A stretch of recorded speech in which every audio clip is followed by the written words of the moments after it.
I know you like that. How long you been back, man? I see the girls in the club, they getting wild for me. And all the pretty chicks all wanna smile at me. These rap cats, man, they all got their style for me. And if I ever see them, man, they probably bow to me. And when this beat drop, I know they gon' lean. World debut, I know they gon' fiend. Everything Mississippi to the Palm Springs. Girls from brunettes down to blonde.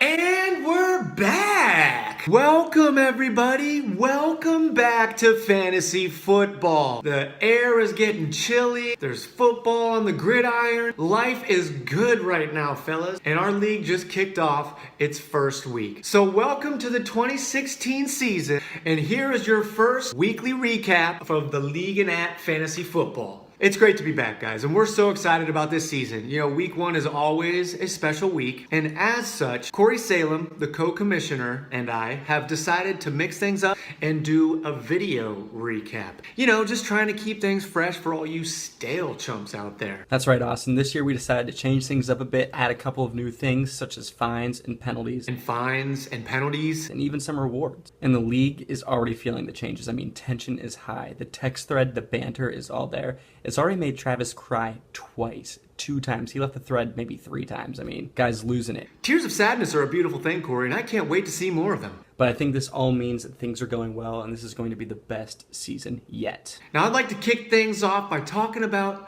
myself a little bit, because after all, that is what I do best. So let's begin this week's recap with a summary of my game against Sam. I mean, if you really want to call it that. But anyways, Melvin Milquetoast versus Cotton Needs New Shorts. You know, Sam started off strong, but in the end, he was no match for the powerhouse that is Melvin Milquetoast. Austin started off strong this week. There's no denying that. He was this week's top point getter, but he still is the grandpa of the league. I think he outages us all by like 40 years or something. When I was your age, fantasy football was done with rocks and chisels. So that being said, I do expect him to slow down sooner or later. And Sam, I mean, things are looking good for you, man. This is the first full team you fielded in maybe 2 seasons, so things are looking good for you. However, you did face Austin this week, and I think Cotton does need new shorts because he definitely crapped them this week. Oh, man. You're right, but you know, Cotton doesn't just need new shorts. He needs a new team. Now, I can't lie, it really did feel good to get a win, especially at the expense of my boy Sammy Whitlow. And I'm sure, though, that this victory is just the beginning of my journey to finishing 3rd place once again. All right, next up we have Liam versus Jonah, also known as Spider 2 Wide Banana versus the Grateful Dreads. The winner here obviously being Liam. Before we go on any further though, we have to talk about something that's been on my mind since like 3 years ago. Liam's team name. Seriously, bro, what's that even mean? We'd really love to know. Can you explain it to us? Spider Wide 2 Banana. Or is it Spider 2 Wide Banana? I don't even care. It's just the dumbest name ever. Why would I even care? Oh, but don't think we forgot about Jonah, though, guys. Let's talk about his team for a second, okay? First off, he started Dak Prescott at QB. Does anyone even know who this is? Is he the homeless guy from Billy Madison? Was that DJ Khaled's personal trainer? Seriously, no one has ever heard of him. When you examine the details of Jonah's team, you really have to be surprised that he didn't lose by more. I mean, his second highest scorer was his kicker, and his bench scored 80 points. 80 points. I bet he'd like to have some of those on his score line. Yeah, things aren't looking good for Jonah if he keeps this up. And unfortunately, he came away with a big fat check in the loss column. Dak Prescott. What a douche. All right, guys, next up is Walsh versus Air, aka Philadelphia Collins versus Team Harambe. Ooh, now unfortunately for Air, Harambe was killed all over again this week as Walsh took the victory with an emphatic 25-point fantasy shot to Air's dome. None of us knew it until now, but Walsh actually moonlights as a gorilla hunter.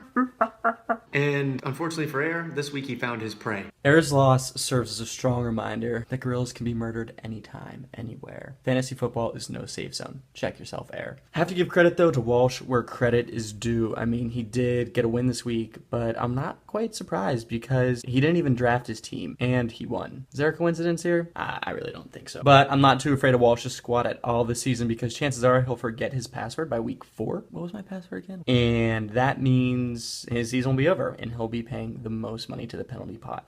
Was it Walsh 1 with a capital W or Walsh Boomy? Gosh, Why do I make the hardest passwords? Yeah, but we do have to cut him some slack here. Walsh is a busy guy. He also moonlights as a structural engineer. Bet you didn't know that. His first project was to replace his team's bench with a suspension bridge. A suspension bridge for Tom Brady and Josh Gordon. Get it? Suspension bridge, they're all suspended. That's right, Corey. See what I did there? Brady and Gordon have taken up residence underneath the bridge. They're living in separate tents, but they have been seen cuddling together on game day. But once they're both active, I hate to admit it, we gotta watch out, because they're gonna be a force to be reckoned with. So Walsh, he's gonna be the real deal. Potentially. And now, ladies and gentlemen, it's time for the turd of the week. All right, every week we're going to highlight the worst game of the week. We're going to highlight the most terrible game of the week. We're going to highlight the worstest game ever. This week's start of the week has to go to Brad versus Christian, aka the Goodell, the Bad, the Ugly versus Witten Mittens. After a poor week 1 performance, though, by Christian, I'm not that surprised that he's going straight to the trade market to strengthen his team. I mean, he was the only player this week that didn't reach 100 points. Talk about embarrassing. And I did the math. If Christian would have played his ideal team, meaning the best available players in every position who got the most points last week, he still would have only had 99.4 points. Talk about embarrassing. I kind of feel bad lumping Brad into the turd of the week because he really had a great showing, but his nickname is Cannonball, so I guess it applies, and he really certainly did kind of live up to that after dropping a serious bomb on Christian's team this week. Cannonball dropping.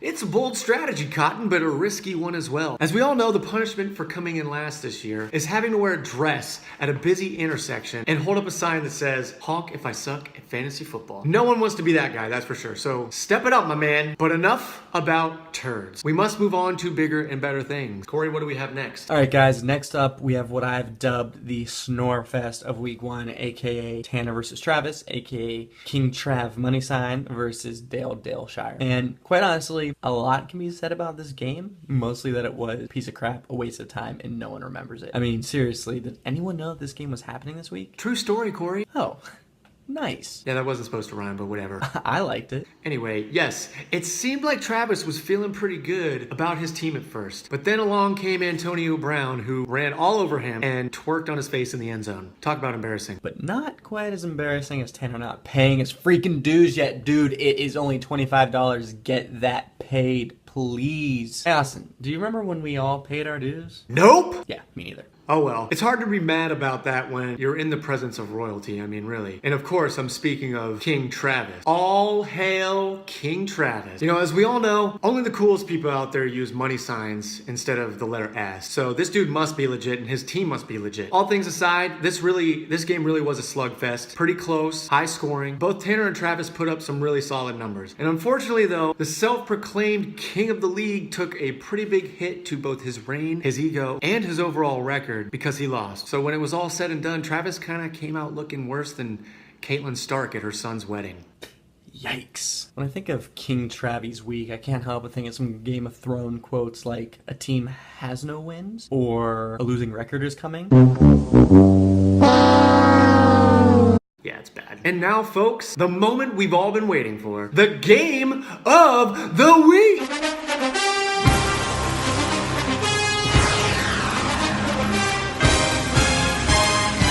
This week's game of the week goes out to our very own Corey Salem and Penn Whitlow, aka Mr. Steal Yo Girl versus Breeze into Trap.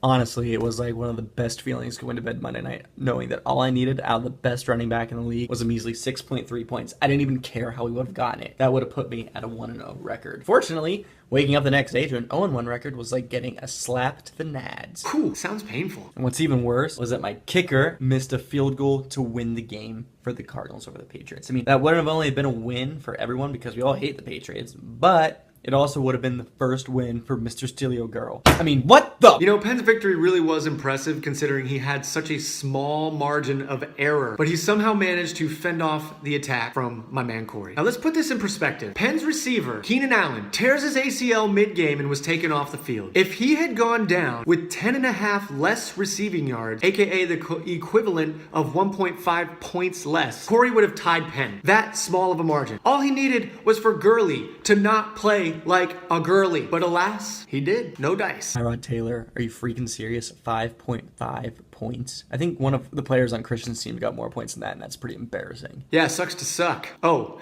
and in related news, Corey, Mother Goose called and wants her egg back from your defense. Nice to 0. That's right, folks. He may steal your girl, but he sure as heck ain't stealing the victory. And with that, our week 1 recap is complete. Guys, don't forget to vote for Walsh's proposal. And also, remember to nominate anyone you feel is deserving of the community prizes throughout the season, because at the end we're going to vote on those, whether it's trash talk or a comeback win or whatever. Whatever you think, just nominate them and we'll throw them up there and we'll vote on them, okay? So until next time, It's been fun, it's been real. but it hasn't been fun, Rail.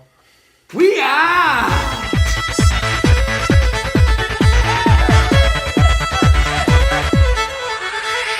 Should I've been forgotten, I Joe?